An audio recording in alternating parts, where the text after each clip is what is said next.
All right, just started recording. All right, ladies, welcome to our money action plan today. I'm very excited, especially because all the women today are business minded. They all have a business or maybe are an entrepreneur or some sort of side hustle. So I get excited for that because you can use this in so many more ways. You can use it with your personal finances, your business finances. It helps you with relating to your clients, your prospects, how they're thinking about what you're trying to offer them, what you're trying to sell or help them with, so that they can get over the hump too. Just like sometimes we need to get out of our own ways when we need to do something to better our money, our business, our life in some aspect. All right, so let's dive in. So why are you here?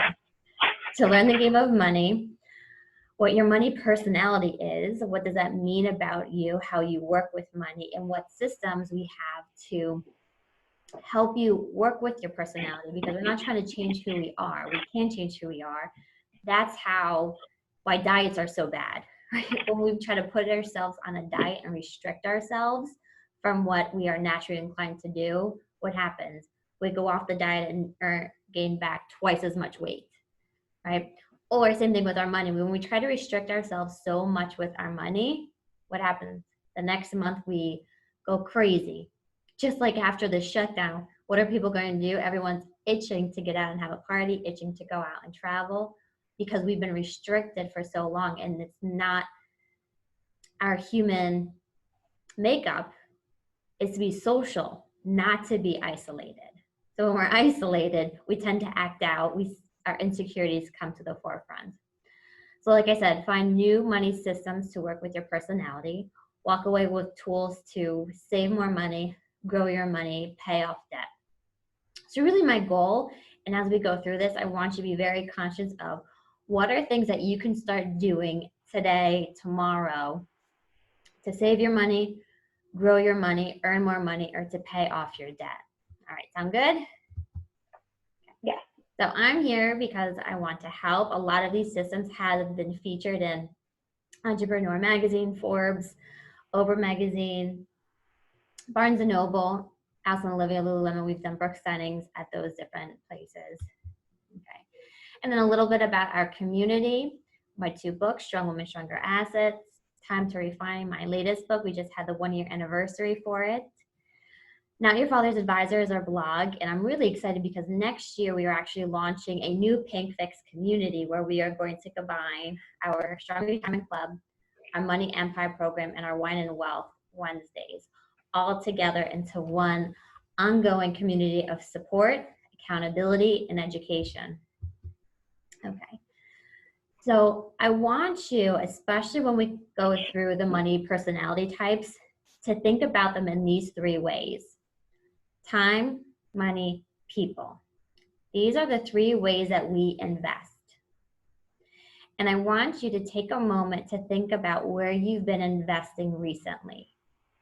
Is it time? Is it money? Or is it people? Okay, and write it down. Especially when it comes to business, for women, we spend a lot of our time building the business up. We'll spend our time before our money. When it comes to women in general, we're very social. We love to network. We love to collaborate. So we prioritize relationships. And usually that means money is the last one that we prioritize our investments. So did you both write down what you currently are doing? You could just nod your head, which one you currently are investing in. And think about which one do you need to start focusing on. Do we need to readjust where you are? Do we need to bring, especially this hour and a half, we're going to move money to the forefront. But what's going to happen when we move money to the forefront, it's going to ripple into time and people. And I'm a big believer, and I've seen it happen time and time again. When we have our money set, everything else falls into place. It's so much easier. Here's Vanessa.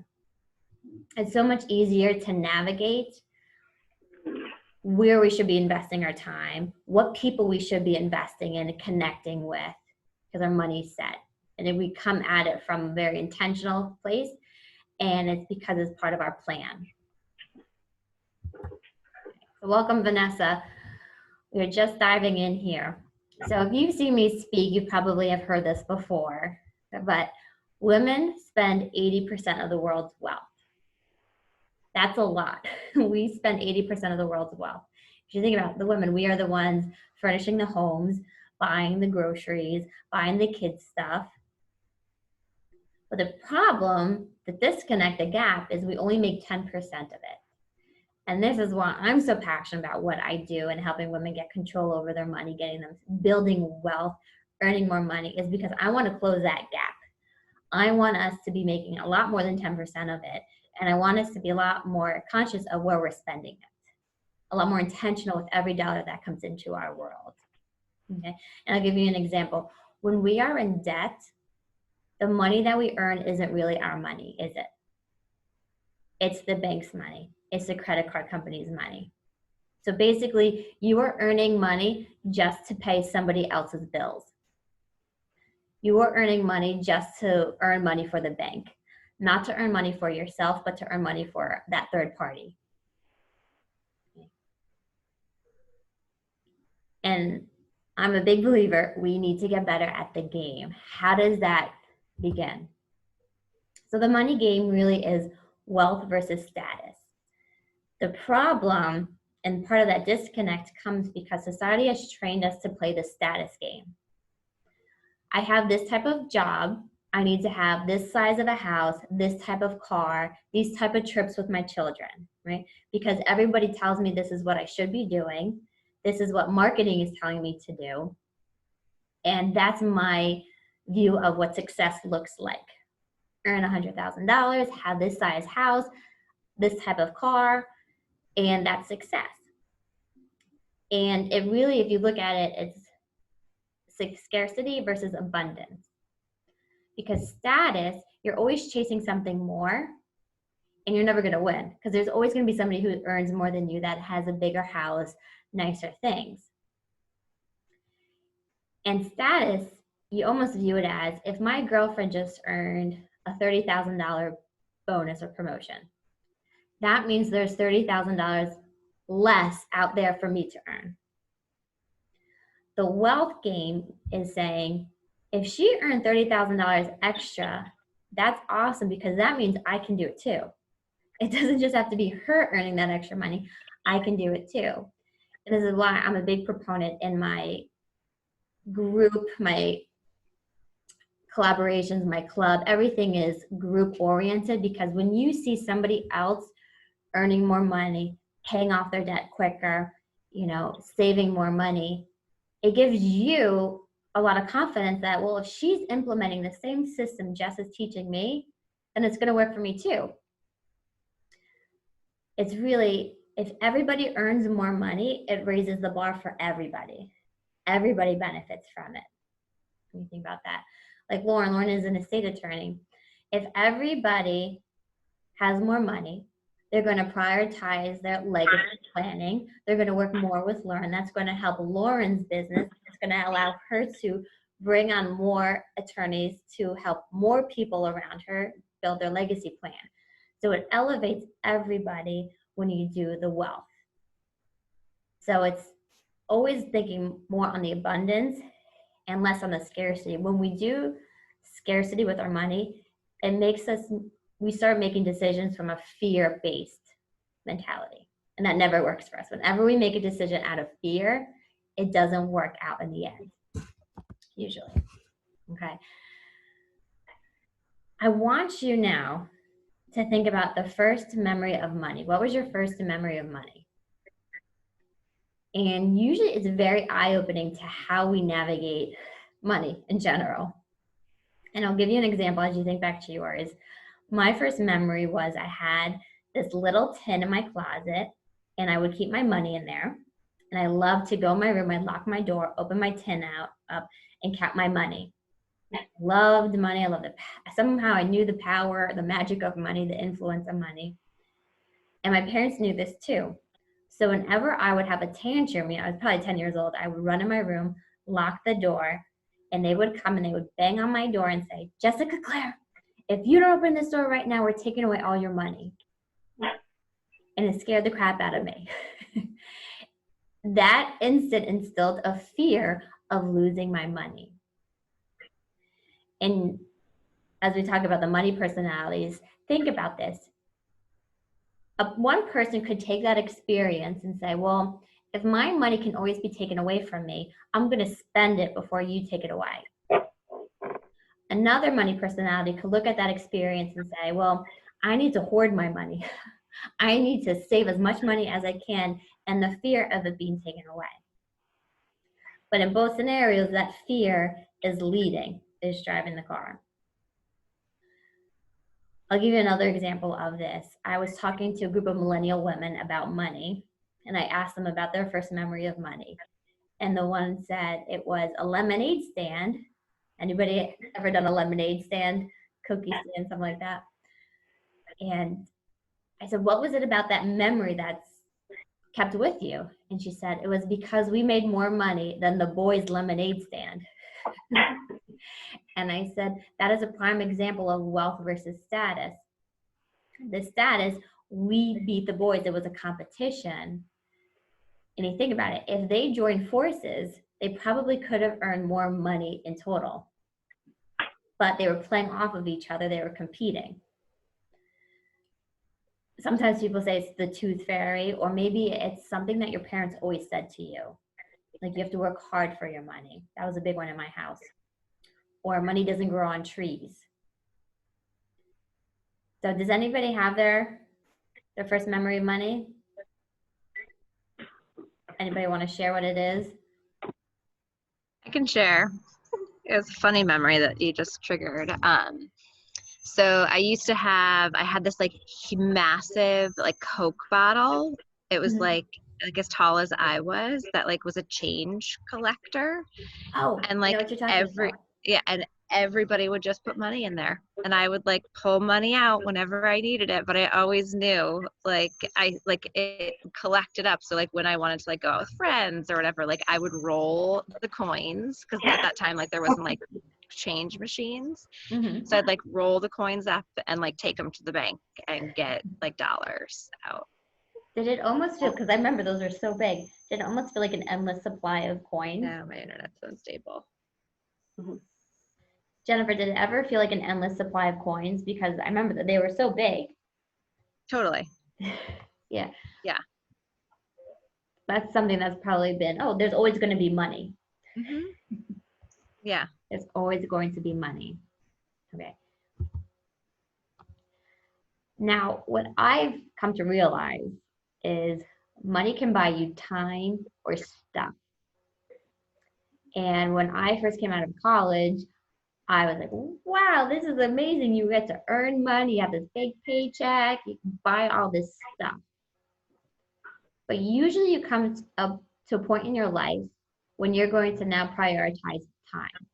And that looks different depending on which stage of life you are. You take my stage of life, I have 2 young kids. I'm prioritizing time because I want to be able to have more time with them. I also want to have more time with my clients, the women in my community, and less time stuck in the operations of my business. Okay. Then I see it for my retirement club women. They're starting to prioritize time versus the paycheck because they've done the work, they've saved enough money, they've earned enough, they've had enough. They had enough of the corporate world or the business, whatever it is.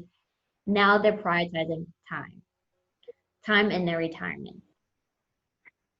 So I want you to think about, have you been buying stuff or time with your money? And what do you want to prioritize right now? What is it? Okay. You could just jot it down, a little note in your thing. I'm ready to start prioritizing in time. Because even just by implementing my money systems, yeah, you invest some upfront time, but the goal is that it becomes so seamless with your money, that your money is flowing so efficiently, so fluidly through your life that your attention isn't constantly coming back to the stress of paying off the credit cards, the stress of am I saving enough money, the stress of how am I going to be able to hire more people so that I have more time with my family or more time one-on-one with my clients and stuff. Okay. What is a trade-off with money? So I just started reading this one book. It's a phenomenal book. Was it Your Money or Your Time? And there is always a trade-off with money. It's your life energy. So when you think about this, with every purchase you make, you are trading money for your life energy. And we're going to go into the money math a little bit about what is your hour worth. But it's something to always stay top of mind when you go, let's say, to Home Goods and you spend $200. And then you realize after the money math how much of that purchase at Home Goods is going to cost you back in the office, away from your family, away from your kids, away from the things that you love to do. Okay, my mom, right now, she's been complaining that my dad's been working too much. He's always on the phone right now, Jess. And I'm like, well, Mom, that trip to Costco is 3 more calls that he has to make. And I started having her think, she's like, oh. Well, if you want more time with him, what's the trade-off? If you want more life energy with him, and also think about it in this way, how much does your work take out of you? You get home and you're like, oh, you're burnt, you're done, you're fried. Well, then there's an issue with that trade-off with your life energy. If work takes the best out of you and your family, your friends, your loved ones don't get much left over, there's a disconnect there that we need to fix on. And that's what I put a little note. We're going to talk about the money math so you can see how much life energy each hour is worth versus the cost of goods, the things that you're purchasing and stuff. Does that make sense to everybody? The life energy? Yeah. Okay. So where are you spending your time and money right now? And I'm a big proponent in tracking exactly where we're spending our time and money. The best part, you can start noticing, where is my time, where's my attention, my focus going to? The money usually follows that. So if your time and attention right now is redoing your house, guess where your money, where your wallet's following? The house, you paint, tile, flooring, whatever it is, furniture and stuff. Is it material items? Is it the future? Are you investing into, let's say, your retirement plan, your estate documents, insurance, building a business, paying off your house? All those are more future focused. Are you spending time and money building your assets, paying off debt? In your business, are you spending your time and money right now to build your business to some degree? So again, just write a little note of where you are currently spending time and money as we dive into this. Okay. So money type 1. Now we're going to get into the money personalities. And remember, I want you to always reflect back to that time, money, people when we think about investing. Okay. So money type 1 is Spendthrift Sally. This is why I have a woman at the mall shopping. So how long ago did I do this? I did this 5 years ago, this exercise, the first time. And I was, type 3 was my priority and type 1 was my secondary. So I can relate to Spendthrift Sally. Like I said, when I got out of college, I was spending money. I was living at home. I had all this extra income I never had before. And I really enjoyed buying myself nice things. What happens with Spendthrift Sally is you tend to be very impulsive with you spending money. You're impulsive, and we'll go into the beliefs and behaviors. You're spending without thinking of the consequences. You're justifying it. I deserve this. I work hard. That was my thing. I would go home. My way home was the mall. I would stop there after being exhausted from work, stressed from work, frustrated. And I go, well, I deserve to buy something nice for myself. Look what I just went through. Your impulsive, emotional buys. So usually it's like the late night binge eating, the late night binge shopping online. And buyer's remorse sits in. And that's what happened to me. I'd get a new dress. I'd be so excited about the dress. All the times I'm going to wear it, I'd get home and my husband would say, why did you need another dress? And then I would try to jam it into my closet, which was jam-packed with more clothes and dresses that I didn't need, had nowhere to wear, especially now. We have nowhere to wear them now. And I go, you're right. And then I would feel bad. Because then I thought, am I sabotaging our future together, our financial future together, our kids, our future house purchase because of all this crap I keep buying. Or you flip-flop. How many times has that happened to you? You flip-flop. I want to do this thing. I don't know if I can afford it. It's a really good deal. It's on sale. But maybe I shouldn't spend more money this month. All of these things, the justifying it, the emotions, the buyer's remorse of flip-flopping, are exhausting. So not only is it taking your money, it's taking your energy, your emotions. So by the end of the purchase, you are spent. Your credit card's maxed out, your emotions are spent, you have nothing left. Okay. Now, I do want to say each one of these money personalities, there's good and bad to them, right? These are the extremes. Not one is better than the other at all. Saying that, there always is a time and place when you need to just go ahead and spend the money. Okay. Thinking about if you struggled with your finances for a year, 3 years, 5 years, then you need to go ahead and invest the money into some sort of coach, program, advisor to rewrite these behaviors, right? And I've also noticed that there's always some area that people are very free to spend. Okay, so maybe it's technology, maybe it's food for your children, right? You want to buy all the organic stuff. Maybe it's for your business. Maybe it's coaching or mindset type of work, personal growth. There's usually an area that you are very freely to spend, or there's a dollar amount. If it's under $20, I'm fine spending money on it 5 times a day for coffee and a sandwich, or $50, $100, and you're like, well, it's so small. My dad always says, it's not even moving the needle, Jess. But you keep adding to it, eventually it's gonna knock the needle over. Okay. So I want you to take a minute and write down, where are you a spendthrift? Even if it's not one of your top money types, what do you prioritize that you are fine spending money on, or is there a dollar amount? Okay, I'm gonna give you a little bit of time to do that.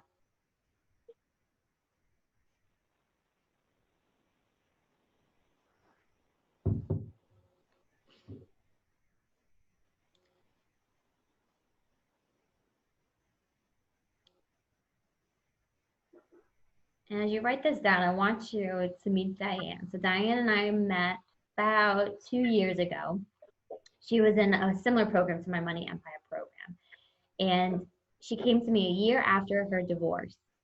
She did not want the divorce. She was completely blindsided by the divorce. And it was a battle. The entire divorce was a battle. So she had this mindset, this justification that I deserve to go on a nice trip. I deserve to have a new car. I deserve to stay in the large home, right? I deserve to do all these things. So the time she met with me, this was a year later of spending and spending and spending with that justification, impulse buying, shopping, everything. And she was about $20,000 in debt. Her house was costing her more and more money.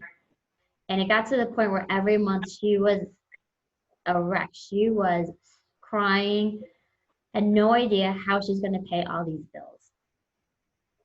I remember I went to her house the one day and we were going through it and she's in tears and she kept saying to me, her boys need the stability of the house, the marital home.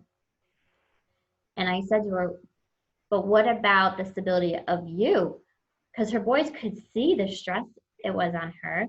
They could see how the weight, the burden it was, the anxiety, how it was taking her away from their interactions with her, right? Her mindset was somewhere else. Her mind was occupied with the mounting debt, how she's going to pay for the house, the large bills, now that instead of 2 incomes, it was 1 income.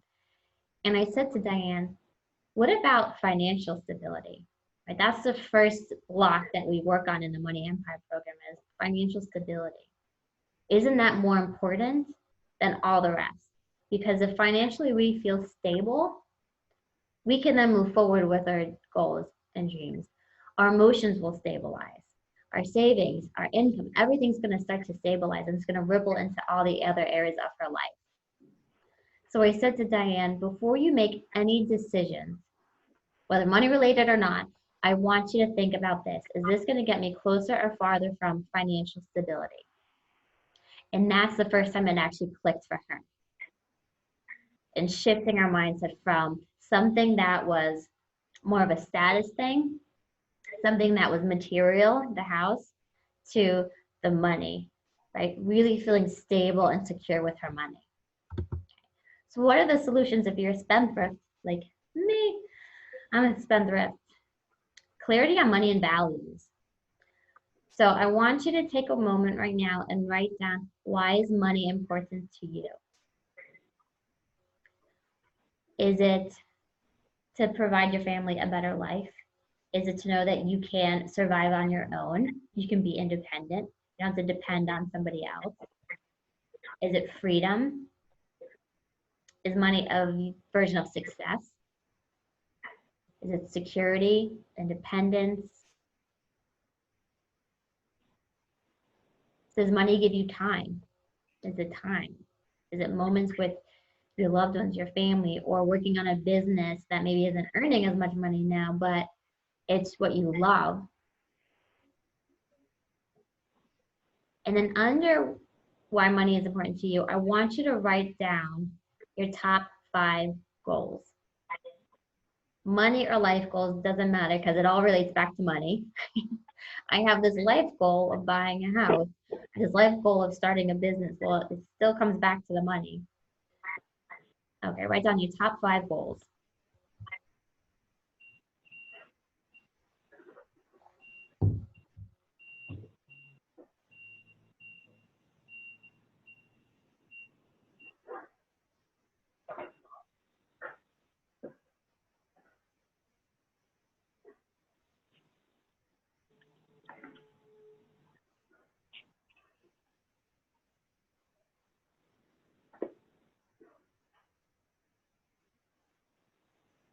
And I would like them to be as measurable as we can. So is it to earn $5,000 a month? Is it to pay off 20% of debt?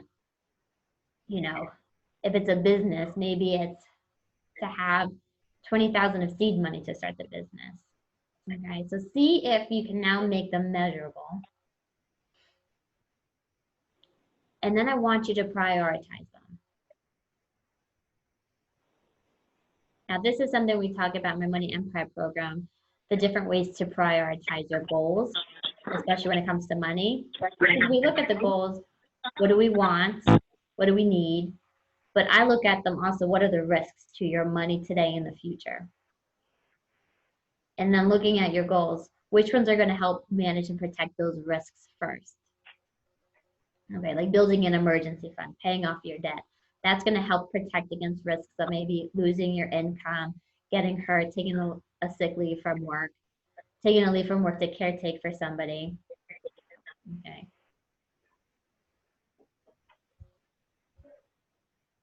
And then what we do is we start to give each of your goals a bucket of money. Okay.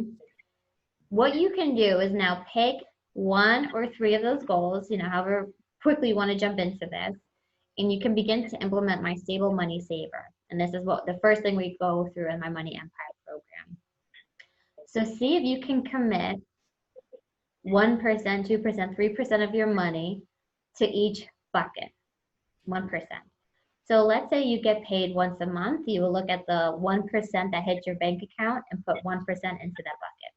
If you get paid per session or service you do, every time you get paid, you can do 1%, or if you look at the end of the month, 1%, and you move it into that. All right.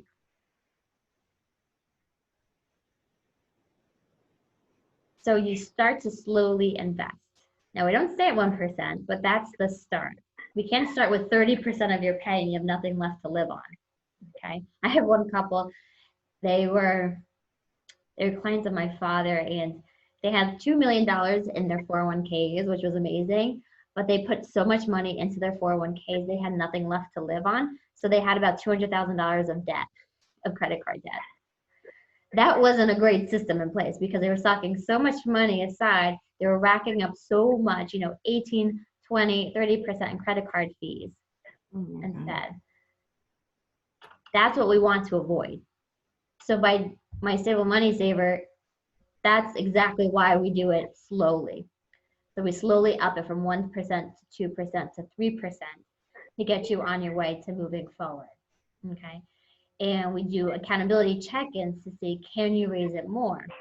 And what happens is you get more clear because we're tracking your expenses through the program. The more you track your expenses, the more you see, okay, here's this amount of money that I've been spending at Home Goods. Would I rather put that into my stable money saver? Would I rather using that money to tackle my goals? I say my one club woman, she upped her savings by 70% this year. So she started saving money. We started slow. We built on it every few months to the point where she upped it by 70% a year later. She lowered her expenses. She had it was about $2,500 to $3,000 swing by growing her income, lowering her business expenses, lowering her household expenses. And that gap was getting thrown towards her goals and her debt. And she was tackling them so much quicker than she ever thought possible. And what she said to me was amazing. She said, I had no idea the stress of not saving enough money was doing to me until I started to save more money. And that's usually happens. We get so used to living with the stress of what our money's doing to us. It takes us moving past those issues to realize how much stress really was weighing on us and what it was doing to our health, right? Her health, her back is better. She's happier. She's more attentive to her clients. It's really been an amazing shift for her. Okay. The superposition state. So Dr. Caroline Leaf is a neurologist. She's fantastic. She's actually reducing the effects of Alzheimer's. So I'm a big reader of hers. I love everything she puts out, but she talks about the superposition state in our mind.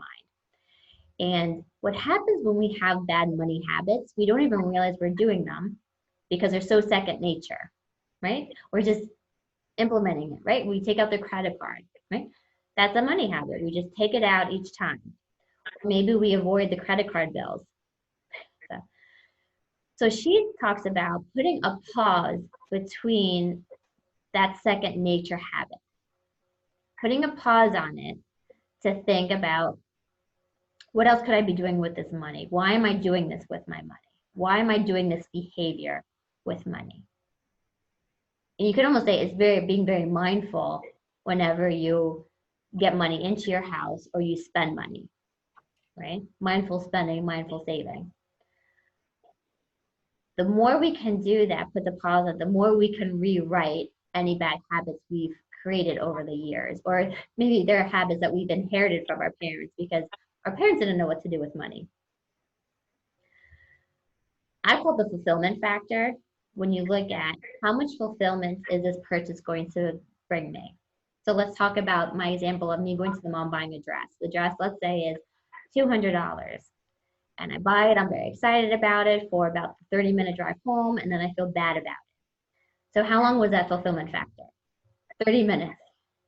Now imagine if I bought a picture of a beach. And my husband and I put it over our fireplace and we look at it every night when we're relaxing on the couch. And the beach is very important to us because that's where he proposed, that's where we got married, right? All of our honeymoons, bringing our children to the beach. So we think about all those memories every time we look at the painting. And we get to enjoy for 20 years. And it costs $200. The same exact $200, completely different fulfillment factors, right? Another technique, so I did money action plan sessions last month, and she's a new coach. She's a mindfulness business type coach, and she loves buying programs, coaching programs and stuff. And she goes, I'm very good at convincing myself that I need it. I need something. So I said to her, well, you can try this technique, wait until tomorrow. So whenever you get proposed something or something that you want to buy, you say, can this wait till tomorrow? And it almost becomes a game. How many tomorrows can I wait until I actually buy it? And we'll go through this at the end, really the accountability and timeframes of things. So let's say something's not working for you. Let's say something with your money still isn't working for you after 4 weeks, after 8 weeks. You start to have this opportunity cost. It's going to cost you money by procrastinating. So the wait until tomorrow technique is really good, but you do need some accountability to yourself, to hold yourself to it, okay? Money type 2 is cheap chip. We don't have, oh, Lauren, did you get your money types? Yes. What are they? So my top 2 are 1 and 2. Oh, so you are conflicting. Which I feel like that's exactly right, though. You feel conflicted when you're purchasing things and saving. Yes, because I feel like I don't really like spending money. I'm not like a shopper or anything like that, but I really like convenience. So I'm willing to spend a lot of money to make my life easier. That makes sense. And really more than I should spend, you know? Mm-hmm. So I do That think goes that it makes into sense, even though as I'm doing them, I'm like, these are very different. That's funny. Okay. So what is cheap chip? So the belief is you're never going to have enough money. You feel guilty when you spend money. It makes you anxious or stressed. Sometimes it can just make you feel nauseous, right? You physically anxious and nauseous to spend any money. You never will feel good enough to buy something, right? How many times do you think about buying something for yourself and then you think about your family, the household expenses, where else you could be spending that money? You feel guilty. You will research and over-research all cost options, right? Your washing machine goes out, you're going to spend the next 8 weekends going to Home Depots and Lowe's and PC Richards and all these places trying to find the best deal. And what happens? You save maybe $100, $200, and then you just wasted 8 weekends of your life. You will never earn enough money, and you don't like to take a lot of risks with your money. Okay, you're scared to really take that step and invest in maybe a program, into a business. You like having money close to you in a bank account. I see women all the time, they're hoarding money in a bank account, just in case. Okay, so what's the solution? Clarity over your limiting beliefs. Where are they coming from? Why do you feel guilty to spend money in some areas, whether it's on you, on your business, on your house? Okay. Why do you feel that there's never going to be enough money? Why do you have that scarcity mindset? Is it something from when you were younger? What has to happen to feel secure to spend? Okay. A lot of times you're scared to spend because you think you're ripping off your future. But if you have a savings plan set up, and this is where the planning really comes into place, you'll learn in my world, whenever we have a plan, we feel so much more secure. We feel more secure about our spending, our saving, our money decisions in general. You're more focused, you're more intentional with them. Okay, so what has to happen for you to securely spend and not have all these emotions and anxieties around it? Usually it's having a spending plan that complements your saving plan, okay? Being able to spend and knowing you're still saving enough for your future. What happens when you don't have that plan, you don't know what enough is. You don't know how much is enough for my future, my retirement, maybe my kids' college, a house purchase. When you don't know what enough is, that's where the anxieties come into place, okay? Removing the guilt to give yourself permission by building spending into your plan. Okay. What is an hour of your time worth? So this goes back to you, Lauren. So I want you all to take another moment and I want you to write down how much you want an hour of your time to be worth. Is it $100, $500, $1,000? What is an hour of your time worth?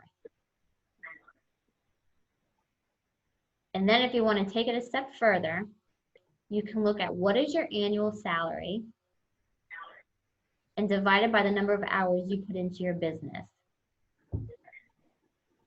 or your job.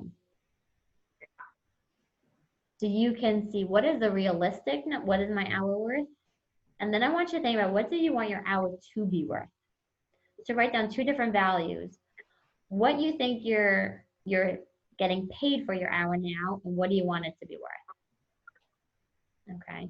And this is just the first taste of the money map that we talk about in the Money Empire program. Right?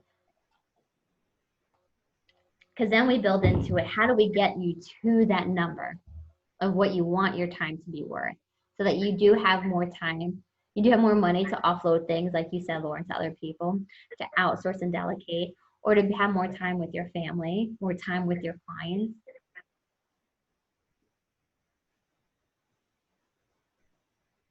And then the last piece is what helps Cheap Chips is to have almost a fun money account where you put money into every month, every paycheck, you know, $50, $100, however much money, you know, start with 1% again, 1-2%, and you put into it.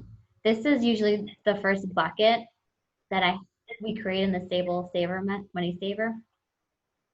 We have a 1-year bucket, and you put money into it each paycheck, each pay period, and it grows, and we don't count it into your long-term savings plan. That's you're saving in other areas. So this money you can spend at the end of the year for something fun, enjoyable, whether it's a trip, a car purchase, you know, something for your house, something for yourself. Maybe it's a coaching program, like for Kimberly, she kept spending money on coaching programs. One woman, she wanted a stay at a hotel by herself without the kids or husband, which we all probably want right now. Okay. And this works well too. The 1-year bucket works well for spendthrift Sally's too, because it's instant enough for that gratification 1 year. If I told you this is a 5-year bucket, there's no way a spendthrift Sally could stick to it. But 1 year is close enough to feel that gratification still. And then it helps the Cheap Chips knowing that there are saving in so many other ways. This money is almost already spent, right? We're not counting it into the long-term savings. Go ahead and spend it. It gives them that permission. Okay. All right, next one is Overgenerous Olivia. So this is my first one. And Vanessa and Jennifer, you both said you were 3s too. Overgenerous Olivia. Okay. So this is somebody giving, right? We're giving and giving and giving. So why are we overgenerous? So I want you to think about, what are you generous with? Is it, going back to the 3 pieces, is it time, money, or people? Okay. I was very generous with my time and people, especially when I started my work with women, when I created the women's boutique within our firm. It was new. I wanted to help everybody. How many times have we thought, I want to help everybody. This information is so good. I want to give it to everybody. I would talk to anybody who wanted to talk with me. You know, whether they were just trying to get more information, whether they just wanted to, how many times people, they say they need your help, but then they just talk to you about how great they are. I would talk to those people. I would talk to everybody.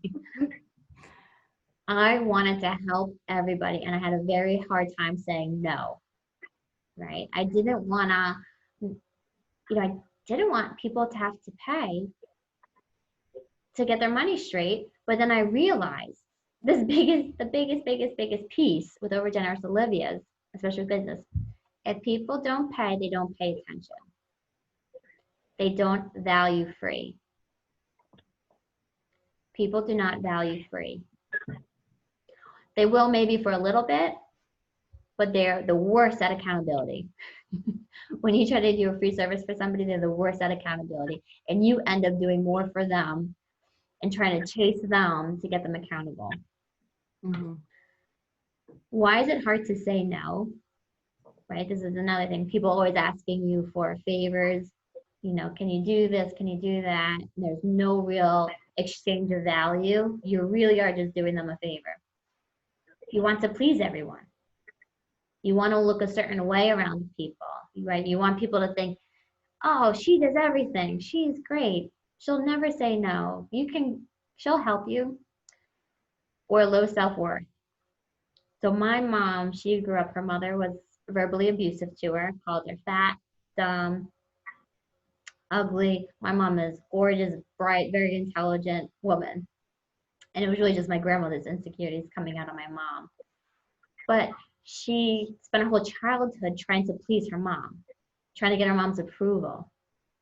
So what does she do today? My grandmother is no longer with us, but she tries to help everybody. She says yes to everybody. She wants to please everybody. And she's so anxious, making sure the house looks a certain way, the way that she looks a certain way. And she's exhausted. She's part of this garden club down in her town at the shore, and she does everything. Like, Mom, you need boundaries. You're trying to please everybody from something that happened in your childhood. Okay. Or here, let me talk about Aunt Deity. So understanding your triggers, like my mom's, it was still trying to prove herself to her grandmother who's no longer here because of her low self-worth. So Aunt Deity, I talk about her a lot. She did a program similar to our Money Empire program a few years ago, and she didn't have children of her own, but she had nieces and nephews and siblings. And Aunt Deity was very generous, over generous. She had this belief that because she earned more than everybody else in her family, that meant she needs to take care of everybody else. So what happened when her niece called up because she needed money for her car? Well, Aunt Deity gave her the money. So Aunt Deity came to meet with me, and I said to her, what happens if Aunt Deity runs out of money? She goes, well, then the whole family's screwed, isn't it? Yeah, the whole family's screwed. There's just no more money. And poor Aunt Deity, her health wasn't great. She was having high health bills. Her house was falling apart. She needed to invest in her house. She needed a new car. She had all these things. But whenever she got her money up to a certain level, she would get the call, Aunt Deity, I need money, and it was gone. So again, boundaries. So what we did with Aunt Deity was we separated her money, like what I had you guys do with your goals and prioritizing them. So she had a bucket to pay off her medical bill. She had a bucket for her house. She had a bucket for her retirement. And she still had a bucket for Aunt Deity money. But what happens when the children will call her up and say, Aunt Deity, I need money. And what happens? The bucket's not full? Sorry, not yet. You'll have to come back to me. And hopefully they would start to learn to plan things through a little bit more. The niece totaled the car about 3 times. So hopefully the niece won't total the car a 4th time. But she was just enabling them. And it wasn't healthy for either of them. So now Aunt Deity uses her Aunt Deity bucket for trips with her family. So she gets to enjoy it too, instead of it just being gone. Okay? So like I said, boundaries. So Aunt Deity, she literally set boundaries between her money so that the Aunt Deity money wouldn't, the Aunt Deity calls of requests wouldn't dip into her other goals and priorities where she kept putting herself on the back burner. Because like I said, if Aunt Deity runs out of money, if you run out of money, you can't help anybody.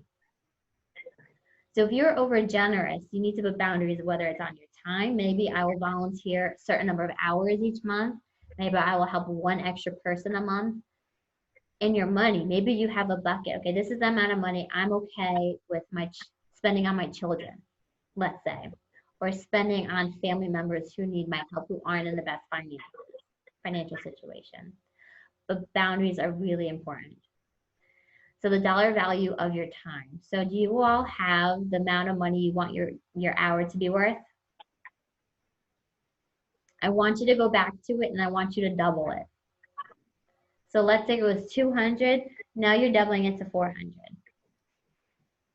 And I want you to write down, and then you're gonna double it again to 800. Okay. Now I'm not saying this is the amount of money you're going to charge people.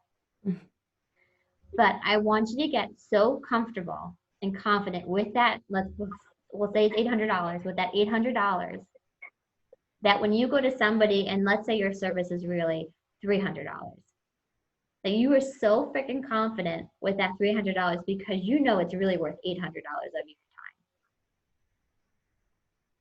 Because people can see it, and I hear it all the time from women. They try to raise their prices, they don't sell well, so they go back down.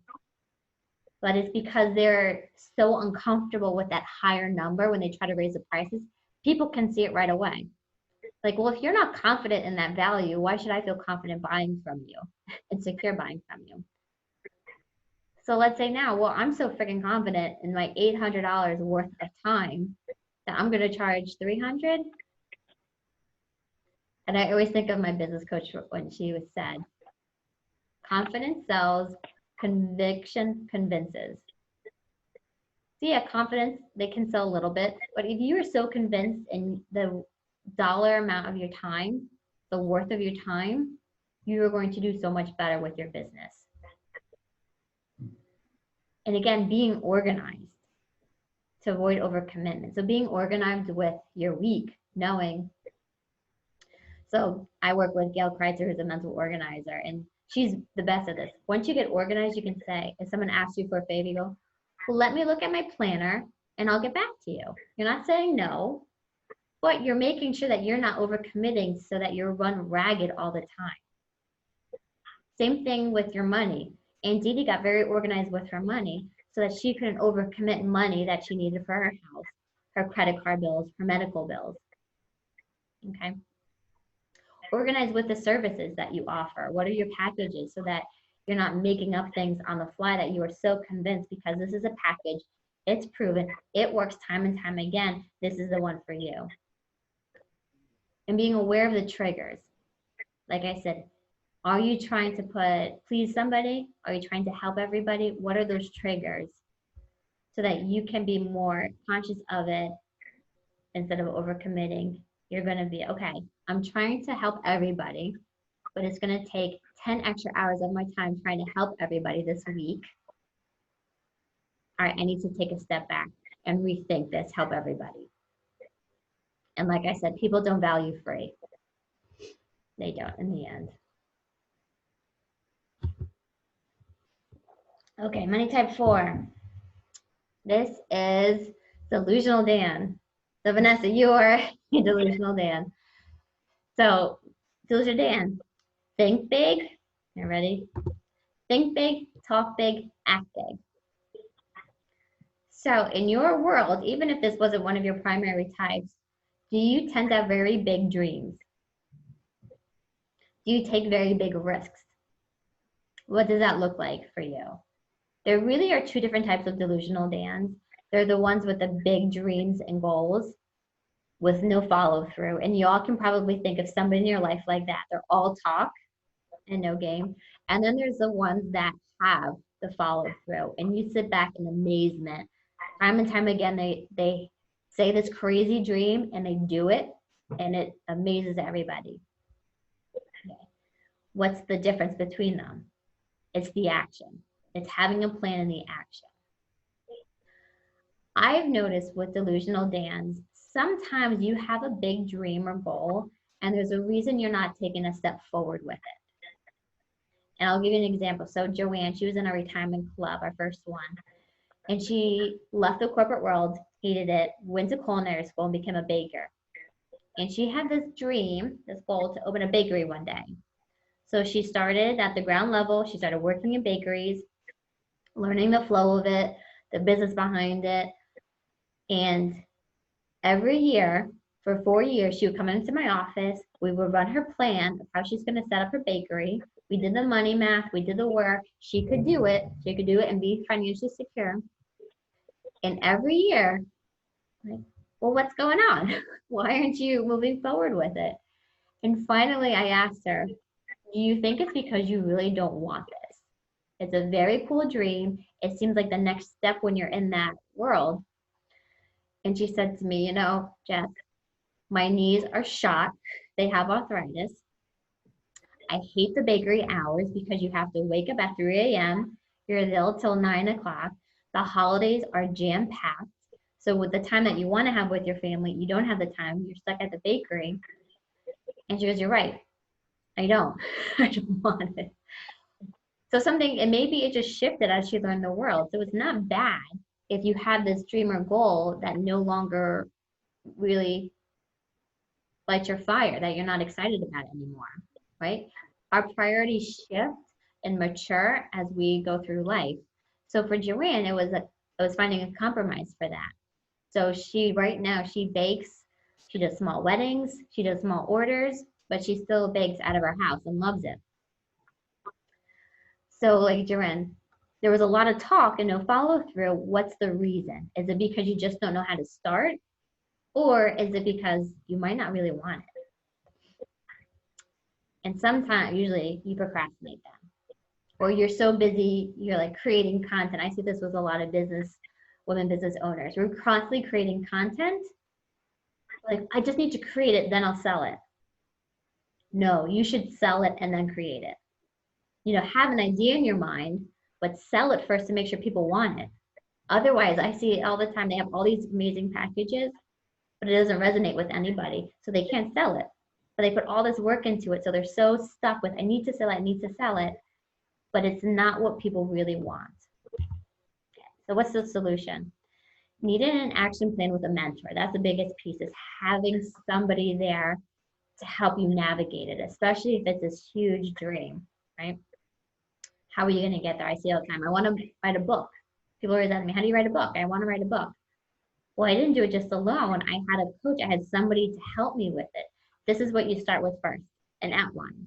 You start interviewing people. You find out what the real issues are, right? There was a whole step-by-step process for me to do it so that I did it right. And I was able to use it as marketing for my business too, right? That's the whole piece of it that a lot of women miss. Get clear on whether you really want it or if it's just a cool dream like Joanne.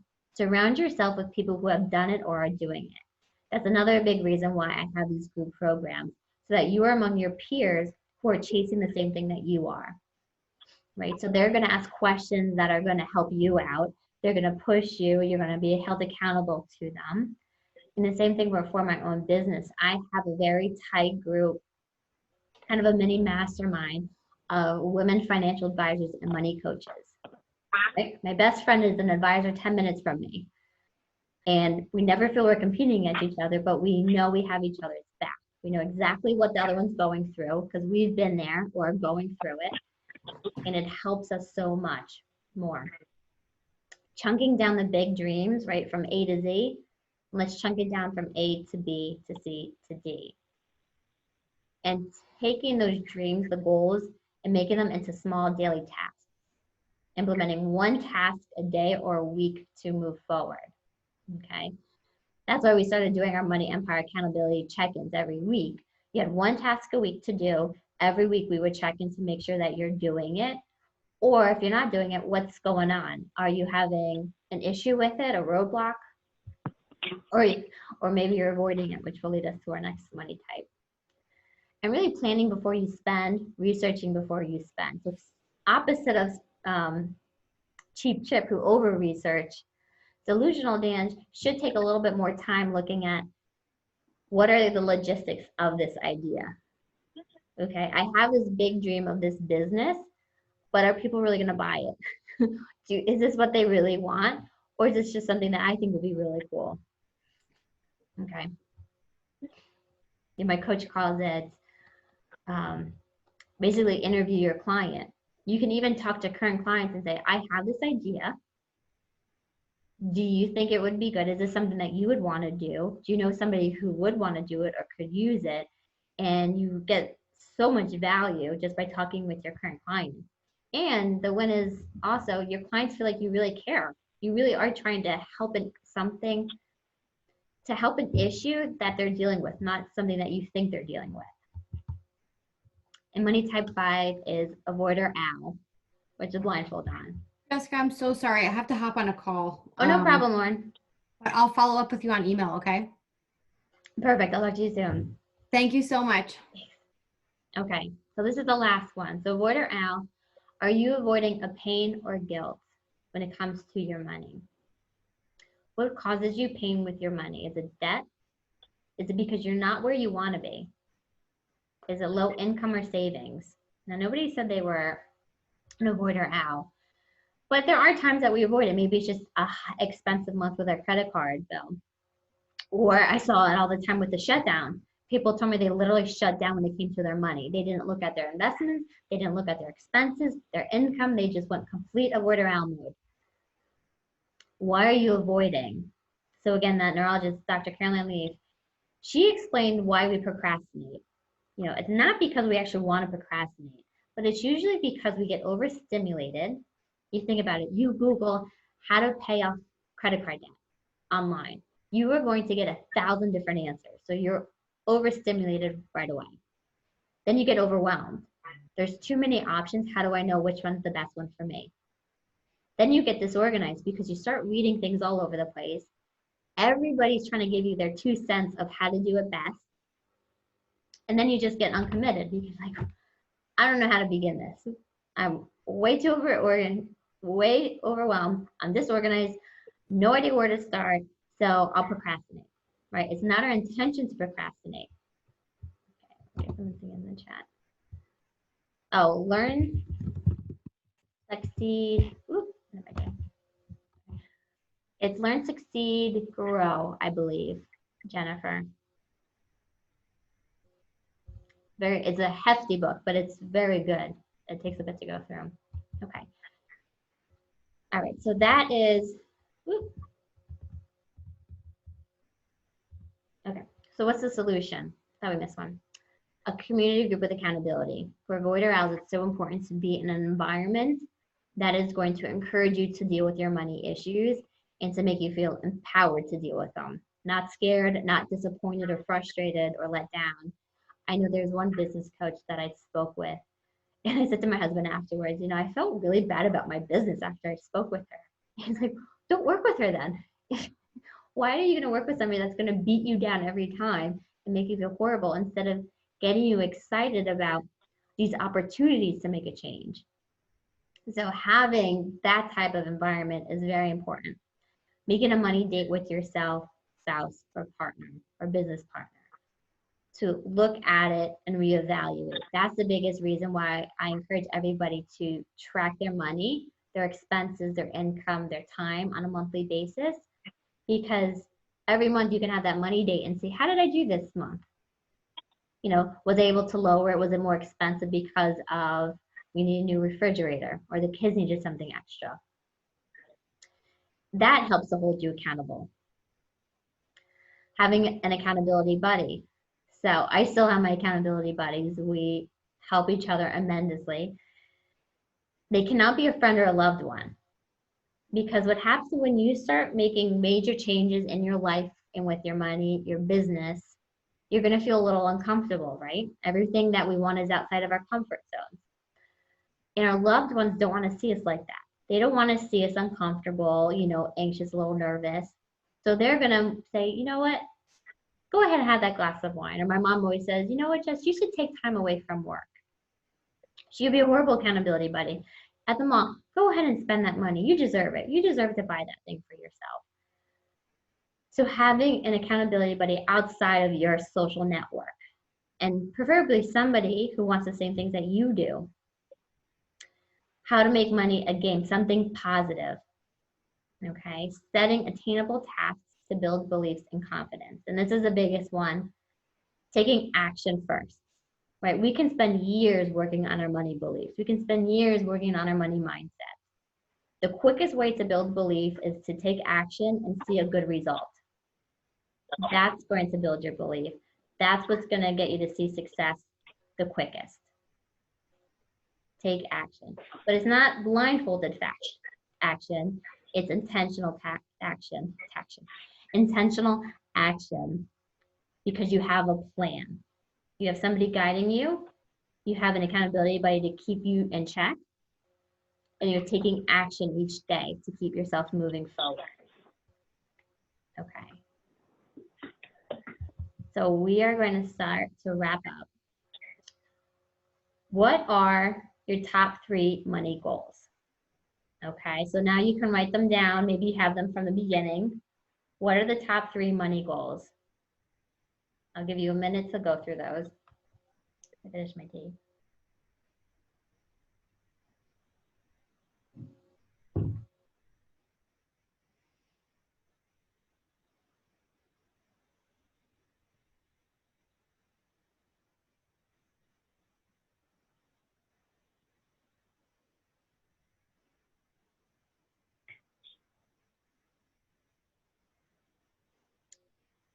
What will it cost you if you don't hit them? Maybe it'll cost you your business, your house, your retirement, your sanity. Right? I've heard people say they'll lose the house over their head. They'd be screwed. That they would just have to keep working nonstop, the hustle, having no life outside of work. Will it cost you time with your family? What will it cost you? And get very personal with this one. Okay.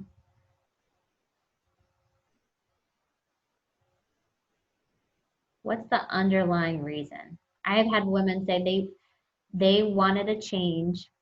They joined our program because they wanted to be a role model for their children. They did not want to see their children doing the same mistakes that they've made with money. And children are very observant. So the kids have already seen them, it's already ingrained in them. Now it's the parents' turn to say, we don't want the kids in the same situation we're in. We want them to be so much farther ahead when they graduate college. We want them to have good habits right when they start to earn their paycheck. We had a workshop Thursday night and we were talking about this with the women, and two of the moms started crying because that was exactly it. You know, they didn't want the same mess ups for their children. How committed are you to them on a scale of 1 to 10? So how committed are you to these money goals? And maybe your commitment is different for each goal, but how committed are you to them on a scale of 1 to 10? Right? This is usually the first question I go through with people when we onboard them, so I can see their commitment. Because I want women who are ready to take action, who are committed, because they're going to get the best results. Okay. Takeaway. So now I want you to write down what are the 2 to 3 things that you're going to start doing immediately from this call. Okay. Is it to set up your different buckets? You know, prioritizing your goals, setting up buckets, and start to save the money. Is it to start going through your expenses every month, tracking your money? Is it to start charging differently for your services? What are the 2 to 3 things you're going to start doing immediately from this call, from those different systems and strategies that we went through? Is it setting up boundaries on your calendar, boundaries with your money from being over generous? Trying to think back to the other ones. For the spenders, is it getting more clear over how much of your life energy you're spending at the mall or on stupid stuff for us spendthrift Sallies? Is it starting to build your plan?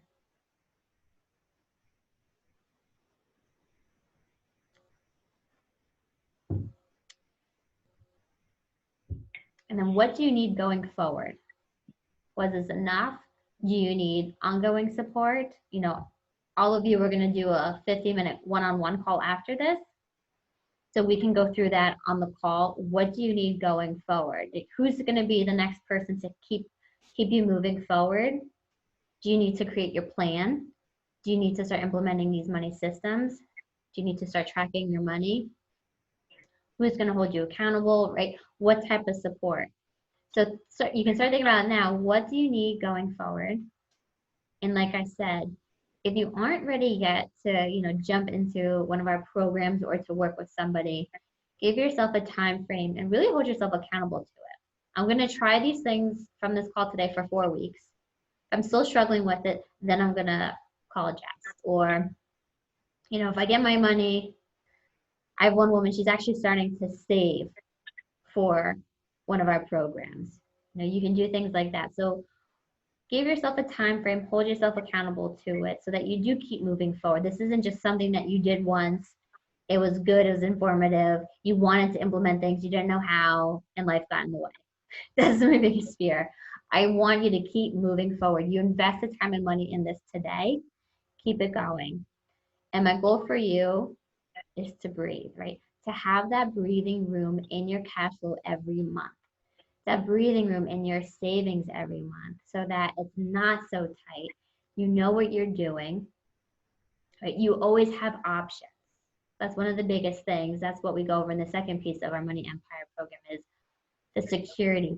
What are your options with your money at any given point? How do you identify your options? How do you understand the consequences of those options? That's the biggest piece. I want to save for retirement. What are my options for that? And then how are they going to affect me now and in the future? Okay. So here's the link. So all of you can go on to jessicaweaver.setmore.com to book the 15-minute follow-up call. You can just do the discovery call option. As I said, procrastination never gets you what you want, right? So I do it while this information is still fresh. You know, we'll go through anything. Sounds good, Jennifer. We'll go through any questions you have, what your next steps will be, how to start implementing these things that we talked about today. And we do have some time if anybody has any questions or want to dive into anything more. I'm free until about 1:30.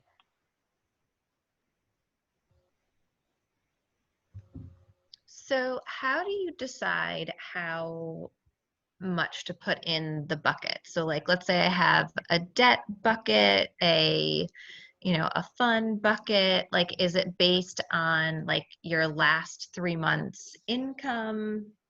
Like, That's a how great do you? question, Jennifer. Yeah, how do you start with the bucket? So like I said, start with 1% right away, right? Okay. Just get into the habit of Okay. paying the money off and saving money. That's the biggest And then thing. do you divide that 1% into all the buckets?